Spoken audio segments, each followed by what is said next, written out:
मध्य प्रदेश में cough syrup पीने से 16 बच्चों की मौत हो गई, लेकिन इसके जिम्मेदार कफ सिरप बनाने वाली कंपनीज हैं, प्रिस्क्राइब करने वाले डॉक्टर या कोई और। आइए जानते हैं। कोल्ड्रिफ कफ सिरप ये वो दवाई है जिसको पीने से छिंदवाड़ा में 14 और बैतूल में 2 बच्चों की किडनी फेल होने से मौत हो गई।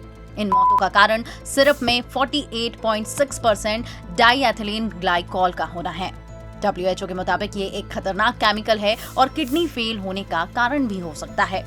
इस केमिकल के बारे में और जानने के लिए हमने डॉक्टर अंकित भाटिया से बात की। इन कफ सिरप्स के अंदर एक पॉइजनस केमिकल था। वो केमिकल का नाम है DEG डाईइथाइलिन ग्लाइकॉल। ये नॉर्मली कफ सिरप्स में नहीं मिलते हैं। किसी भी कफ सिरप्स में ये पदार्थ नहीं होता है। ये गाड़ियों के कूलेंट में मिलता है। ये कफ सिरप में जो केमिकल आया है, ये थोड़ी सी मात्रा में किसी की भी जान ले सकता है। मैन्युफैक्चरर्स हैं, इनको अपने क्वालिटी कंट्रोल पे ध्यान देना चाहिए।